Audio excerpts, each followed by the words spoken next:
আসসালামু আলাইকুম ওয়া রাহমাতুল্লাহি ওয়া বারাকাতুহু। মুবারক হো মাহে রমাদান।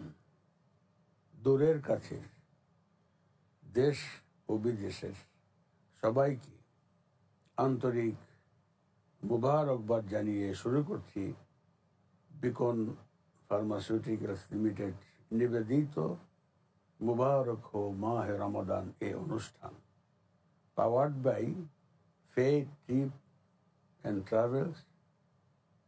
কো-স্পন্সর হিসেবে রয়েছেন আল আরাফা ইসলামী ব্যাংক বাংলাদেশ, রয়েছেন মিজাবের রহমত হজ এভিয়েশন, এয়ার এশিয়া, বাড়ি এলেজার অব অর্থোপেডিক সেন্টার সহ আরও অনেকে। আজ রমজানের 3 তারিখ। বিষয়টি, রমজান তো আছেই, এই রমজানের গুরুত্ব, তত্ত্ব, মহত্ব ছাড়া আরও কিছু আকর্ষণীয় জিনিস রয়েছে যা সুপ্রিয় দর্শক শ্রোতারা শুনলে পরে বিস্ময়াভিভূত হবেন, যা অনেকের জানা ছিল না। ওই সমস্ত অনুষ্ঠানের মাধ্যমে আমরা অনেকেই জানতে পারি। জান্নাতে নারীদের সর্দার যিনি হবেন, আল্লাহ নবীর কলিজার টুকরা মা ফাতেমা, এই রমজানের 3 তারিখ তিনি দুনিয়া ছেড়েছেন।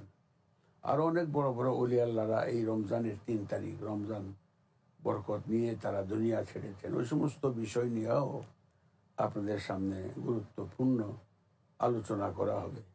আল্লাহ সুবহানাহু ওয়া তাআলা সূরা রহমান জান্নাতীদেরকে তেলাওয়াত করে শোনাবেন।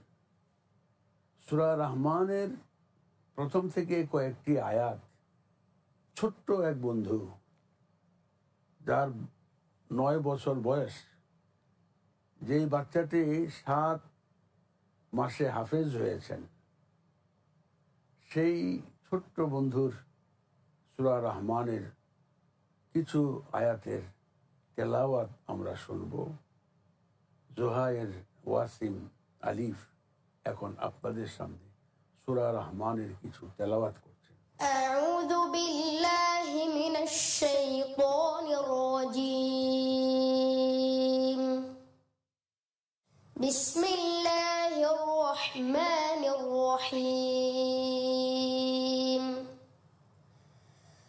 আর-রাহমানু আল্লামাল কুরআনা খালাকাল ইনসানা আল্লামাহুল বায়ান। الشمس والقمر بحسبان والنجم والشجر يسجدان صدق الله العظيم। মাশাআল্লাহ, আলহামদুলিল্লাহ। আল্লাহ সুবহানাহু ওয়া তাআলার শাহী দরবারে আলিশানে অনেক বড় শুকরিয়া আদায় করি। নিয়ামত কি, রমজান তো এক নিয়ামত, আর এই ছোট্ট বাচ্চা 7 মাসে হাফেজ হয়েছে, এই আরেক নিয়ামত। কি সুন্দর তেলাওয়াত আমরা শুনলাম। এই ছেলেটি হুফাজুল কোরআন ফাউন্ডেশনের বিরাট সারা দেশব্যাপী কম্পিটিশন হয়েছিল, সেখানেও এই ছেলেটি ফার্স্ট হয়। আবার অন্যান্য টিভিতে এই যে রমজানের উপরে বিভিন্ন প্রতিযোগিতা ফার্স্ট হয়। আল্লাহ যেন তাকে সারা জীবন ফার্স্ট বানিয়ে তার জীবনের উন্নতি, অগ্রগতি, সমৃদ্ধি দান করেন, সেই দোয়া তার প্রতি থাকলো। আজকে আমাদের এই অনুষ্ঠানে সম্মানিত সুযোগ্য অতিথিদ্বয় এসেছেন। আমরা আসুন না সর্বপ্রথম তাদের সাথে আপনাদের পরিচয় করিয়ে দিই। আমার সর্বপ্রথম মেহমান যিনি আপনাদের সামনে বক্তব্য রাখবেন, তিনি হচ্ছেন বিশিষ্ট ইসলামী চিন্তাবিদ এবং মানব সেবা, এ সমস্ত কাজকর্মে যিনি জড়িত, যিনি প্যারামাউন্ট গ্রুপের সম্মানিত পরিচালক জনাব আলহাজ আব্দুর রহমান হাসান। আসসালামু আলাইকুম ওয়া রাহমাতুল্লাহি ওয়া বারাকাতুহু। ওয়া আলাইকুম আসসালাম ওয়া রাহমাতুল্লাহি ওয়া বারাকাতুহু। হাসান ভাই, আপনি ভালো আছেন? আলহামদুলিল্লাহ। মাশাআল্লাহ, আলহামদুলিল্লাহ। আমাদের অনুষ্ঠানে আরেকজন সম্মানিত সুযোগ্য মেহমান রয়েছেন, যিনি অত্যন্ত গুরুত্বপূর্ণ বিষয়াদি নিয়ে গত কয়েকটি রোজার দিনে বিকেলে আলোচনা করেছেন। দাঁত, ডেন্টাল গুরুত্বপূর্ণ একটি বিষয়। আর যিনি নাকি রয়েছেন সহকারী অধ্যাপক বাংলাদেশ ডেন্টাল কলেজ হাসপাতাল, সবাই আমরা চিনি। আবার শুধু তাতেই নয়, মানুষের উপকারার্থে উনি ধানমন্ডির 13 নম্বরে খুব সুন্দর একটি ডেন্টাল করেছেন, হারিস ফ্যামিলি ডেন্টাল করেছেন, চেম্বার করেছেন, মানুষের সেবা করেন। গত কয়েকটি অনুষ্ঠানে, দুটো অনুষ্ঠানে এই দাঁত পরিচর্যার জন্য উনি অনেক কিছু বলেছেন। আজকে আরো গুরুত্বপূর্ণ বিষয় নিয়ে আলোচনা করবেন। তিনি আর কেউ নয়, এই বাংলা টিভির রমজানের এই বিশেষ অনুষ্ঠানের সম্মানিত সুযোগ্য অতিথি জনাব ডক্টর মোহাম্মদ হারিস মোহাম্মদ অলিউর রহমান। আসসালামু আলাইকুম ওয়া রাহমাতুল্লাহি ওয়া বারাকাতুহু। ওয়া আলাইকুম আসসালাম ওয়া রাহমাতুল্লাহি ওয়া বারাকাতুহু। আপনি ভালো আছেন? জি আলহামদুলিল্লাহ। মাশাআল্লাহ। তো সুপ্রিয় দর্শক শ্রোতা, আসুন না আমরা আলোচনায় চলে যাই। প্রথমেই আমি আমাদেরকে আলোচনা করে সবাইকে ধন্য করবেন এমন কিছু গুরুত্বপূর্ণ আলোচনা নিয়ে আমাদের আজকের প্রধান মেহমান জনাব আলহাজ আব্দুর রহমান হাসান, অনুরোধ থাকলো আপনি কিছু গুরুত্বপূর্ণ বিষয়, রমজানের প্রথম 10 দিনের 3 নম্বর, আজ রহমতের 10 দিনের 3 নম্বর দিন, আজকে আপনি সুপ্রিয় দর্শকের উদ্দেশ্যে কিছু বলবেন। মাহে রমজান এটা আল্লাহর প্রদত্ত একটা আমাদের জন্য নিয়ামত স্বরূপ। সূরা বাকারার 183 নম্বর আয়াতে আল্লাহ উল্লেখ করেছেন, ইয়া আইয়ুহাল্লাযীনা আমানু কুতিবা আলাইকুমুস সিয়ামু কামা কুতিবা আলাল্লাযীনা মিন ক্বাবলিকুম লাআল্লাকুম তাত্তাকুন। হে ঈমানদারগণ, তোমাদের উপর রোজা ফরজ করা হয়েছে যেমনি ভাবে ফরজ করা হয়েছিল তোমাদের পূর্ববর্তীদের উপর, যাতে তোমরা মুত্তাকি হতে পারো, তোমরা তাকওয়া অর্জন করতে পারো। তাকওয়াটা কি?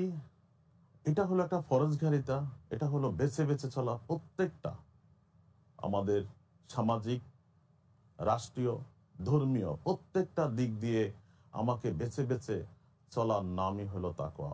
অর্থাৎ একটা কণ্টকযুক্ত, একটা কাঁটাযুক্ত পথের মধ্যে দিয়ে, পিচ্ছিল রাস্তার উপর দিয়ে হেঁটে চলার সময় আমাকে যতটুকু সাবধানতা অবলম্বন করতে হবে, একইভাবে ধর্মীয় মূল্যবোধে বিশ্বাস রেখে অন্যায়কে অন্যায় স্বীকার করে প্রত্যেকটা জিনিস মেনে চলার নামই হলো তাকওয়া।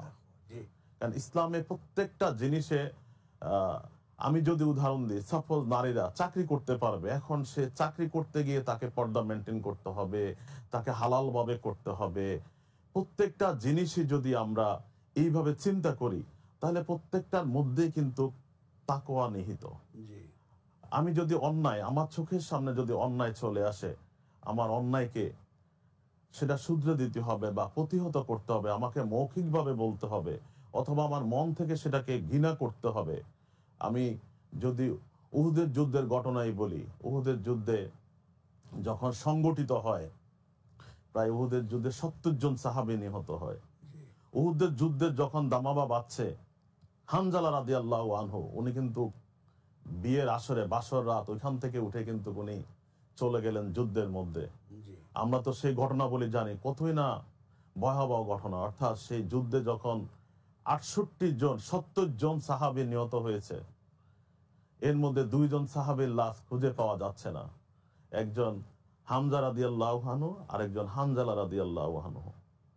এর মধ্যে নবী পাগলের মতো বেহুশ হয়ে চারিদিকে ছুটাছুটি করতেছে, 2টা লাশ গেল কোথায়, আপন চাচা, লাশ খুঁজে পাওয়া যাচ্ছে না।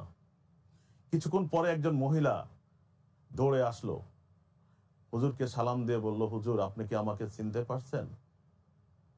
আমি হলাম হানজালার স্ত্রী, যাকে গতকাল আপনি খেজুর ছিটিয়ে যার বিয়ের অনুষ্ঠান করেছিলেন। হুজুর, আমার এখনো মেহেদির দাগ শুকায় নাই। আপনার প্রতি আমার একটু অনুরোধ, আপনি হানজালাকে একটু গোসল করাবেন। আপনি তো শহীদের নর্মালি গোসল দেন না, আপনি একটু হানজালাকে একটু গোসল করাবেন। কারণ গত রাত্রে ছিল আমাদের বাসর রাত, আমার সাথে পরিচয় ঠিক মতো হয়নি, শুধু কপালের মধ্যে একটা চুম্বন করে উনি কিন্তু বের হয়ে গেলেন, যেহেতু অন্যায়কে অন্যায় নিয়ে স্বীকার করার জন্য। কারণ মুসলমানরা কখনো আক্রমণ করে, মুসলমানরা প্রতিহত করেছে।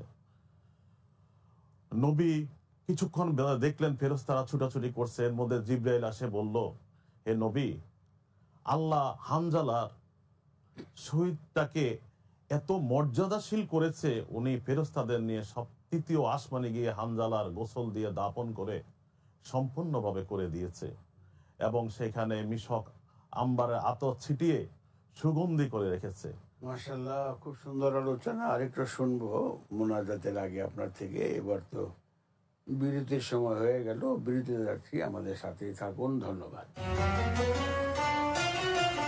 দর্শক শ্রোতা, অনেক গুরুত্বপূর্ণ বিষয় এটা হয়ে গেল। আমাদের হাতে সময় কম, আমরা আলোচনা শুনতে পারছি না। আমরা আমাদের প্রধান মেহমান হাসান সাহেব, আপনার ইনশাল্লাহ আগামীকাল ইফতারের পূর্বে আবার অনুষ্ঠানে আপনাকে আমরা দাওয়াত দিচ্ছি, আপনার বাকি অংশ শেষ করবেন। আজকে যেহেতু সময় নেই, মুক্তাসার দোয়া আমরা সবসময় করি। আসুন দরবারে এলাহিতে হাত তুলে মুনাজাত করি। আল্লাহুম্মা আমিন। রব্বানা যালামনা আনফুসানা ওয়া ইল্লাম তাগফির লানা ওয়া তারহামনা লানাকুনান্না মিনাল খাসিরিন। আল্লাহ, রমজানের এই বিকেল, ইফতার সামনে, আল্লাহ সারাদিন রোজা রেখেছি, তোমাকে পাওয়ার জন্য আমরা সাধনা করেছি। আল্লাহ, আমাদের সাধনাকে, আমাদের চেষ্টাকে তুমি দয়া করে কবুল ও মঞ্জুর করে নাও। বিকন ফার্মাসিউটিক্যালস লিমিটেড নিবেদিত মুবারক ও মাহে রমাদান এ অনুষ্ঠান powered by faith trip travels এবং আরও যারা সহযোগিতা করেছেন সবার জন্য দোয়া করি। আল্লাহ গো, সবাইকে তুমি রমজানের উসিলা কবুল করো, আমাদেরকে কবুল করো, আমাদের অনুষ্ঠানকে কবুল করো, অনুষ্ঠানের সহযোগিতা যারা রয়েছেন তাদেরকে কবুল করো, বাংলাদেশের উপরে খাস রহমত নাসিল করো। সুবহানা রব্বিকা রব্বিল ইজ্জাতি আম্মা ইয়াসিফুন ওয়া সালামুন আলাল মুরসালিন ওয়ালহামদুলিল্লাহি রাব্বিল আলামিন। সবাইকে আবারও আন্তরিক মোবারকবাদ জানিয়ে আগামীকাল যথাসময়ে উপস্থিত হব সেই আশা রেখে, আশা দিয়ে এখানে আজকের মতো অনুষ্ঠান শেষ। আল্লাহ হাফিজ, মুবারক হো মাহে রমাদান। আসসালামু আলাইকুম ওয়া রাহমাতুল্লাহি ওয়া বারাকাতুহু।